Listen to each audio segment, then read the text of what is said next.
we all respected the talent that Quinnen Williams had. I don't know if anybody last week of August a year ago expected he would blossom to be the number 3 pick in the NFL draft. Maybe you did. I don't know if I saw that. So when you look and talk about young guys, you never know what they're going to become. You don't. He had certainly had a good spring and a good camp, but it was really that Louisville game. Yeah. I remember flying back, and Cole Kubelik from the SEC Network was on our flight and had not watched the Alabama game yet. So he was asking some questions, and I said, Quinnen Williams. Jot this guy's name down. Quinnen Williams. No doubt about it. And, of course, great to see how well he has done as Coach Nick Saban makes his way into Baumhauer's to join us here on the first show of the season. As expected, a packed house here tonight. Folks standing all over, and the coach just getting himself settled in and getting himself set and wired up. Coach, it seems like we just wrapped up last season, and here we're doing it again. Nice to see you. Good to see you guys. How's everybody doing out there? They're having a great time. Good. They're having a great time. You know, I hate to start on a downer, but we were just talking about Dylan Moses, and such a wonderful young man. As much as it impacts the team, you feel so much for Dylan here, just going down with an injury like this. It's awful. Well, I think when you have a circumstance like this, it's very unfortunate, first of all, for the player, and it's a real character check for, him, what he's going to have to go through to try to get back to where he needs to be. It's also a character check for everybody on our team and everybody in our organization, because you can't, we want to support Dylan every way we can.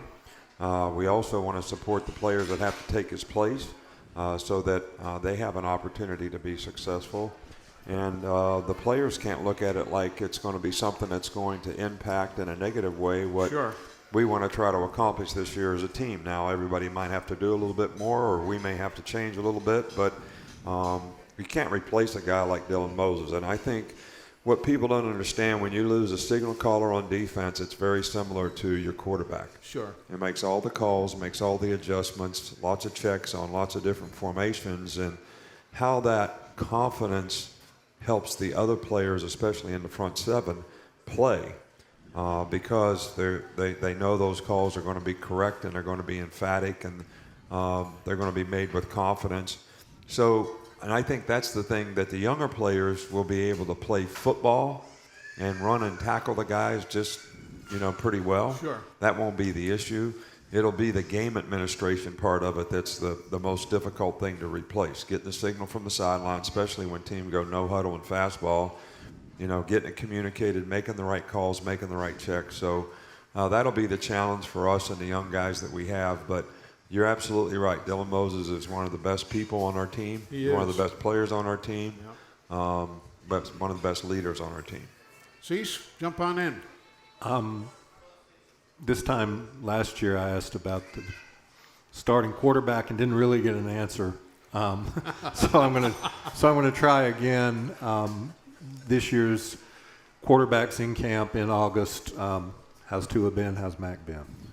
Well, Tua's done really well. I think that he has a good understanding of the offense. I think people think because you have a new coordinator, you're going to do all new stuff on offense and change the terminology and all that. I think we've added some things that will help our offense, but I also think there's a lot of continuity that he really has a lot of confidence in, and the players have a lot of confidence in. So, he's had a great camp. He's healthy. He's in great shape. And he's doing good. Mac, I call Mac John McEnroe because he was a tennis player, and he's got the same kind of disposition that John McEnroe had when he was playing, throwing his racket and having a fit when things don't go the way they're supposed to. But he's really matured, now, and he kind of understands that. I kid him about it all the time. And he's become a much better leader. He's much more comfortable and confident in what he's doing. And he's really smart, so he understands the offense. And I think when he takes what the defense gives and plays within himself and doesn't try to force things, he's really, really could be a good player for us.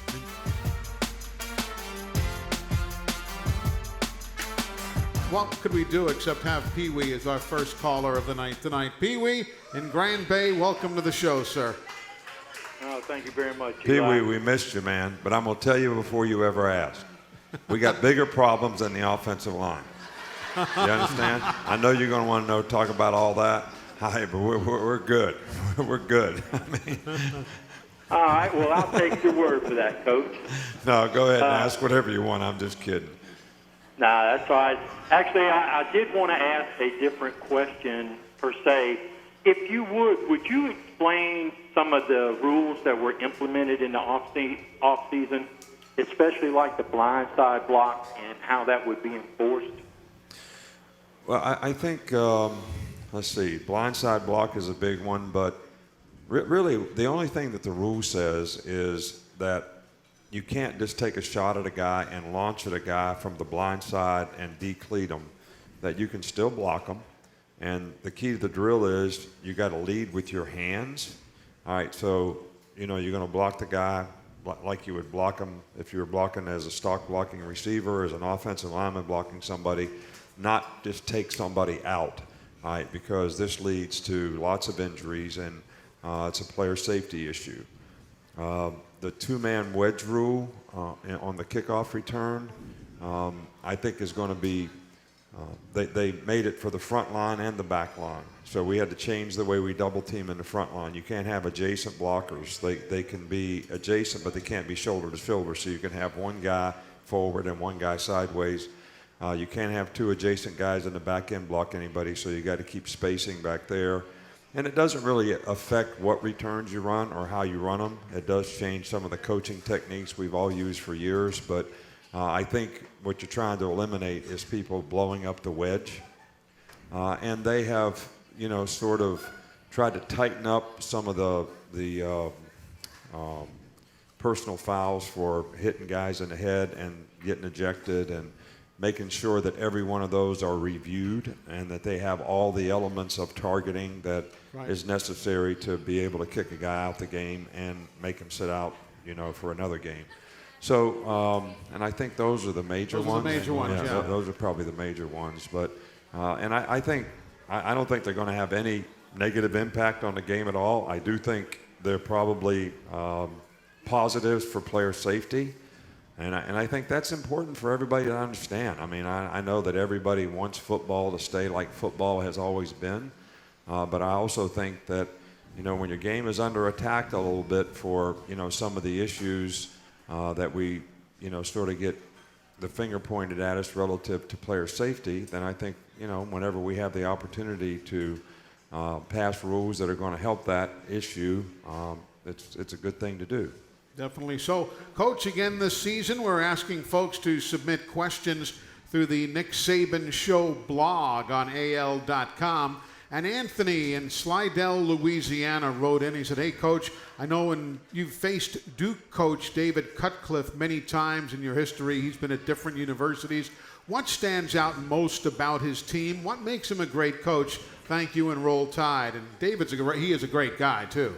No, there's no question about the fact that he's a very professional, good person, always has a great program in terms of trying to help the players, be successful. But as a coach, his teams are always very well coached. Mm-hmm. And this team that we're playing is no different. They won 8 games last year, does a great job with the quarterback, has really good offensive concepts. The quarterback's going to get the ball out of his hand. He's not going to hold it very long. And they do a lot of things that are very difficult to defend and challenging. Now, they got a different kind of quarterback this year, but the one thing he's always been able to do is utilize what his quarterback can do very well. So they got a very well-conceived offense. And they're not as big as some of the teams that we're going to play defensively, but they do a great job of stunting and moving and plugging backers and creating lots of problems in run and pass game. And, they played Clemson really well for, the first half last year, and they just got beat on some long balls because they got out-personnelled. So this is a challenging game, and only because, this team won 8 games last year, and David's done a great job in terms of building confidence in the program and the players believe in what they can do. Of course, last year's quarterback now with the New York Giants, but Quentin Harris, he's played some last year. What have you seen of him on film? What kind of a quarterback is he? Well, he's really more of a dual threat kind of guy. Yeah, I mean, the guy that's with the Giants now was a really good athlete, but he's a great passer. And when this guy played, there was a little less. Everybody knows what empty is. There's no backs in the backfield, and you're spread out all over the field. They did that very effectively last year. Didn't do it as much when this guy played for whatever reasons, but a lot more quarterback runs when he plays. More sort of, if for our fans, more like Jalen Hurts, kind of style of player. I'm not saying as good or as bad. I'm just saying style of player. That's what we're going to face. So that makes it a little more difficult to prepare because you don't know for sure what you're going to see.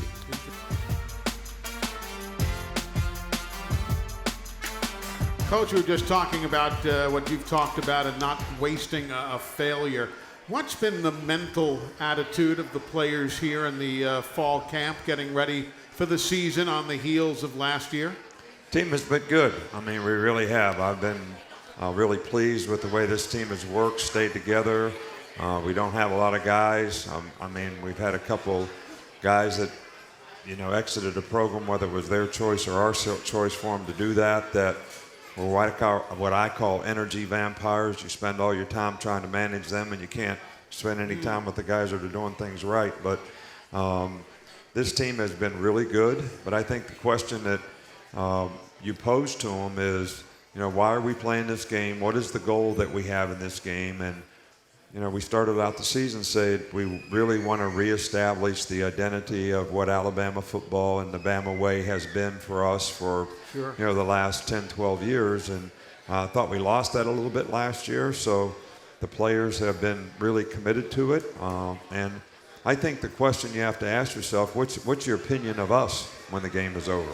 Do you respect how you played relative to the standard, individually and collectively as a group? And I think it's not really about who we're playing as much as it is about what we do and how we do it. And even though we have a lot of respect for Duke, but I'm interested to see how our guys respond. I watch, football on TV sometimes, and, there's a lot of things that I see that self-indulgent behavior, players bringing attention to themselves, lack of discipline. When you don't have respect for discipline, a lot of bad things happen. You get a lot of penalties, you get a lot of late hits, you get a lot of bad decisions. Don't really play smart in critical situations, and that's never been the trademark of our team. So that's certainly something that we want to try to reestablish with our players. And we've always had a rule where players don't talk to the opposing team. I tell our players, if you want to talk to the other team, join the debate team. I mean, excuse my language, but I'm really sorry for, using the Lord's name in vain, but I just really get hot about what I see in sports that we promote in the media and in every other way that really is not a good thing. That's not what we're trying to accomplish in what we do. So, anyway. Cecil, your turn. Perfect timing. Yes.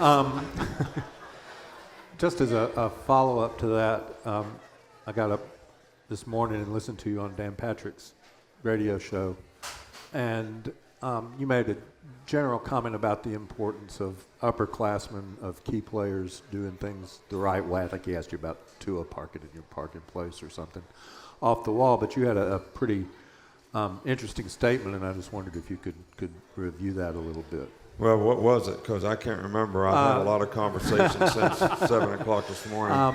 You just talked about how sometimes something may not appear to be that big a deal, but it's other players on the team are watching what the key players do. Well, and I think that's the message that we send to players is a lot of times players think because they're really good players, that they should be entitled to do things differently than the rest of the players, and that there should be no consequence for their feeling of entitlement, because they think they're good players. But it's just the contrary of that. I mean, it's exactly the opposite. And, I tell the players, I said, look, you guys don't do what you're supposed to do. All right, the whole team is watching. All right, so if I don't follow through with the discipline that you're supposed to get for what you did or didn't do, then everybody's going to say, well, I don't have to come in on the right time for curfew, or I don't have to do this, or I don't have to do that, because you didn't do anything or you didn't follow through with the good players. I said, if we have players that are freshmen that mess up, I really have a lot more patience with them. But when we have older guys that know what they're supposed to do and they don't do it the right way, everybody on the team is watching how that gets handled. All right, so it's important that you stick to your guns and you make sure that if you have to set an example, you set an example, and that's how it has to be. And really, the ultimate example, and I don't care what you make guys do. They can do community service, they can do whatever they want. But when you take playing time away from them, that changes their behavior, all right, because everybody wants to play. And discipline is not punishment. All right, discipline is changing someone's behavior to get them to do the right thing. And if you're going to do that, you got to take something significant away from them to get them to do it. And that's what everybody... Yep. And you've got what they want, playing time. That's what they all want. They all want to play. Exactly. Coach, to your right, we have a visitor here at Baumhauer's with a question. Good evening, ma'am. Hi, Coach. My question is sort of a follow-up on what you talked about being intentional about teaching what it means to play Alabama football. So how does the staff sort of instill that into players who may not be familiar with Alabama? Well, I think that everybody has to understand their role, and everybody has to understand the principles and values of the organization, which are very, very clearly defined in terms of what the expectation is of a player, to be a part of our program and a part of our team. So it starts really with that. I think if you're going to have a team, everybody has to buy into those things, but you have to clearly define what those things are. So this is the expectation we have for everybody as an individual. And everybody has to do it because it's the only way that they respect each other, and that's the only way you can build any trust in your organization. And you want to do it in a positive way, not a negative way. But, everybody's got to be responsible for their own self-determination. Once you determine what those things are, all right, then everybody's got to be responsible to do it. And, that same word keeps coming up all the time. That takes a certain amount of discipline. It takes a certain amount of accountability. And it takes a certain amount of team togetherness, which comes back to the words respect and trust for each other. So, and if you're ever going to have any resiliency on your team, if you're ever going to have a team that can overcome adversity and respond the right way when things aren't going right, that's how it's got to be. It's easy to be a front runner. It's easy for, to go out there and play well when everything's going well for you. Sometimes I say to the players, how you doing today? They say, I'm doing great, Coach. And I say, I don't care. And they look at me like, what's up with you? And I said, I'm interested in what are you going to do when you don't feel good. Tell me how you're going to respond when things aren't going your way. Tell me how you're going to respond when you don't feel like practicing. You feel good? Everybody can do that. But sometimes it's not going to be that way. Sometimes things aren't going to go the way you want them to go. And how are you going to respond to that? And if you can't overcome adversity, you can't be a great competitor. So you can't just be a front runner and go when things are going well. You got to be able to respond to adversity and do the right things in difficult times. And so all those things are lessons that we're teaching all the time. We had some great speakers this year. And, when we have fall camp, we have like 16 days, I think, before school starts, where we have a speaker every night. We had Mike Tyson, we had Stephen A. Smith. We had some really, really good speakers. And every one of them has a message that has something to do with character building. Almost every one of them has something to do with choices and decisions that you make and how they impact your future. And what's amazing to me is we seem to have a lot of young people now who don't think there should be consequences for their choices and decisions, even when they make the wrong ones. But there always will be, and they're going to have to learn the hard way. And I hate it when we have to do something to our players. I hate it, I'm sure everybody out there hates it to do it when they have to do something to their own children. You love them. I love our players, but sometimes, you have to make them doing what's right is more important than making them happy.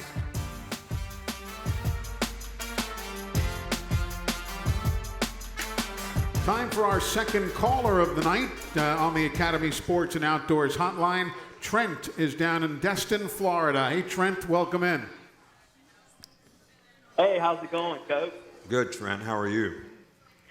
Hey, I'm real good.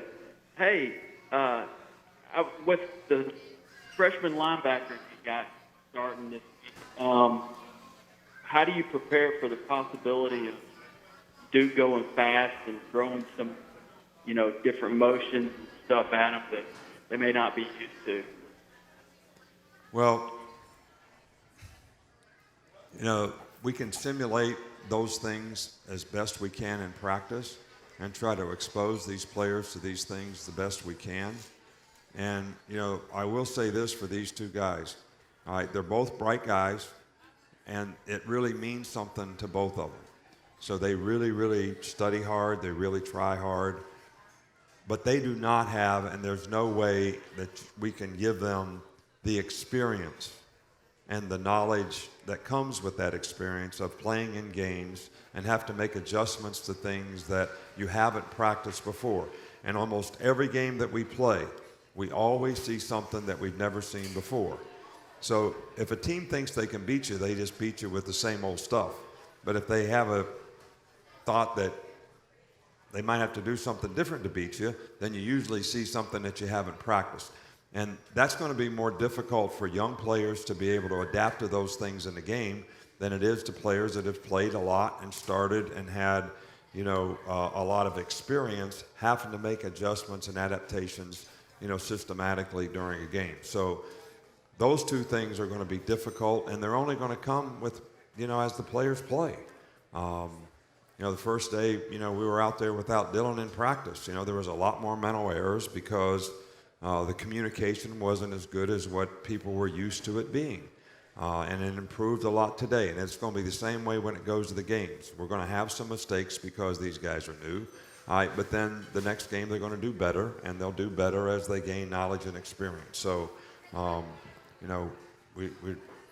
confident that they can get it, but you can't inject experience. They have to get it by playing. The athleticism of guys like Christian Harris, Shane Lee, Markale Benton, maybe names that the fans don't know that much about. How athletic are these gentlemen? What are their strengths? Well, they're all pretty good athletes. Christian Harris, was going to start, and he's been running with the starting team. Right. It was a little easier with him when he was playing with another guy inside that had knowledge and experience, could make all the calls, and therefore he could just, sort of co-sign it and react to it and all that. So now Shane Lee, who is Mike linebacker, is, a good player, smart, athletic, a little more of a thumper than some of these other guys in terms of just, space play and running on the edges. But we feel like, he can develop into a really good player for us.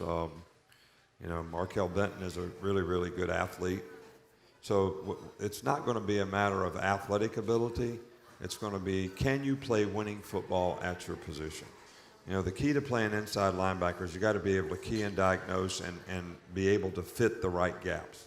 And when you see balls spit out, we don't have any defenses where we don't have somebody in every gap. Sure. All right, so when you see balls spit out, it's usually a misfit. Either a DB didn't fit where he was supposed to, or a linebacker didn't fit where he's supposed to, and it comes to play recognition.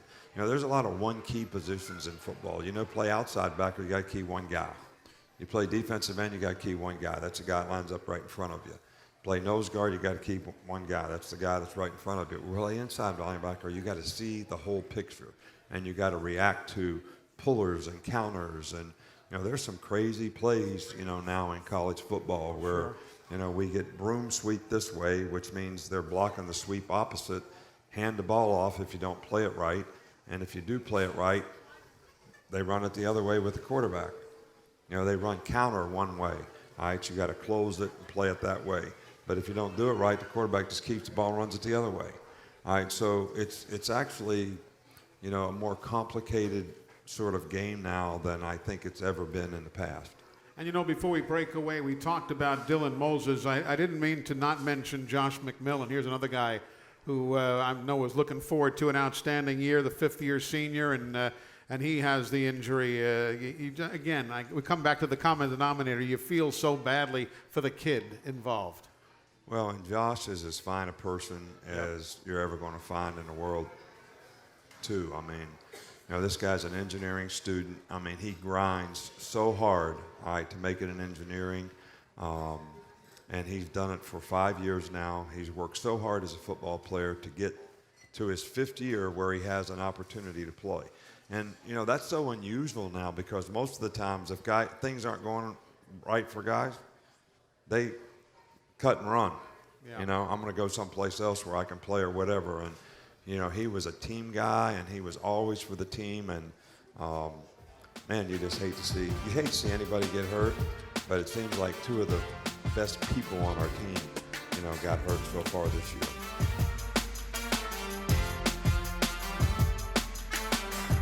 Coach, one area that we don't get to see very much during the media viewing is the kicking, and I know you've mentioned Will Reichert, who's also a freshman, who is that you mentioned that he's done well.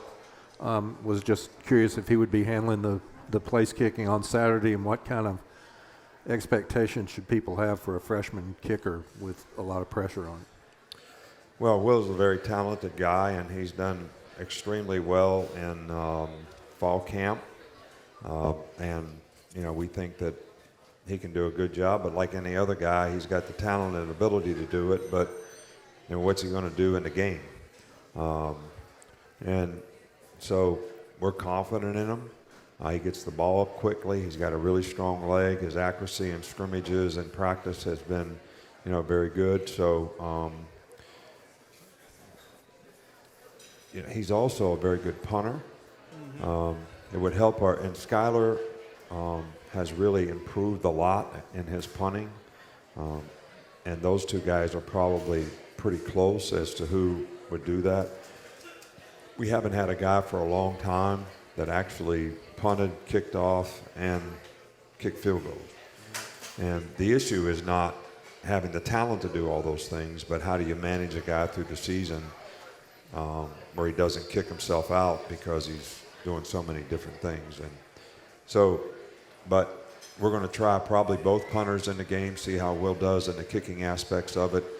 Joe is still on our team, and we have a lot of confidence in Joe, but in the competition, Will has done a little better.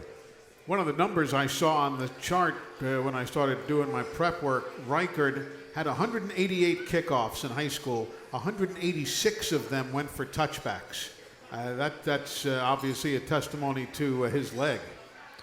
Yeah, well, I think they kick up 5 yards further than what we do. Yeah. So, and he does have the capability of kicking, the touchbacks, and hopefully, the way we cover kicks on kickoffs, and I don't want to bore anybody and be too technical here, but ball placement is really important. So we direction kick, and all of our coverage patterns are geared toward those directions relative to the other team's kickoff return. So we love to have touchbacks, so that means we don't have to cover. But when our cover teams have really been good, we get them inside the 20 a lot, and that's even better if we get the ball put in the right place, and Gotcha. We can squeeze the field. So, and I think Will does a pretty good job of that as well.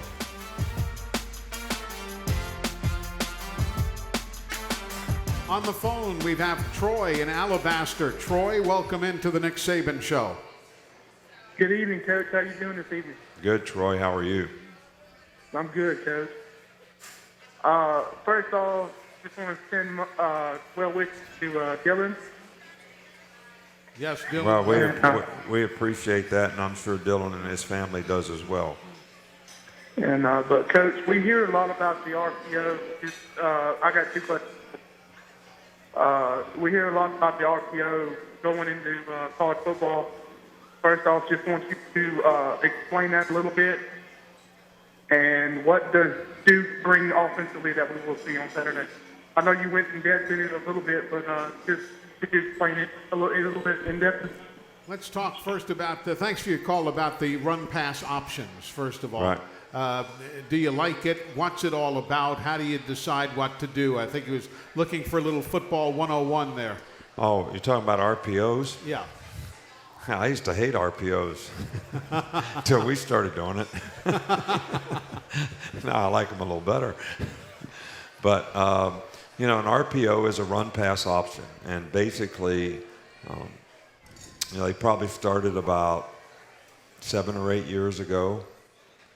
Gus was one of the innovators of that at Auburn when he was the offensive coordinator. In fact, when they tied the game up, when we lost on the kick 6 down there, that was an RPO where the guy was almost across the line of scrimmage and, you know, guys were downfield. And in those days, I think it was really tough to officiate whether a guy was illegally downfield or not. I don't think RPOs existed in the past because it used to be you could only go downfield 1 yard or 1.5 yards on a pass play, which is still the rule in the NFL, to throw a pass. Yeah. But when they changed the rule in college to 3 or 3.5 yards, then it allowed people to actually block a running play. And the quarterback has the option to seed the ball and read a key and decide whether he's going to throw a pass, whether it's a slant, an out. We have names for all these things, punk, popsicle, all these different things. All right, so, and he reads one guy. And if that guy's in the box, he throws the RPO. If the guy is out of the box, he hands the ball off, and, you know, we have an opportunity to block everybody. So it's a play-action pass, but when we all played football, most of the people that I'm probably talking to now, a play-action pass was a called pass. All right, so we tried to make it look like a run, but it was really a pass. All right, these things are runs that become passes. Mm-hmm.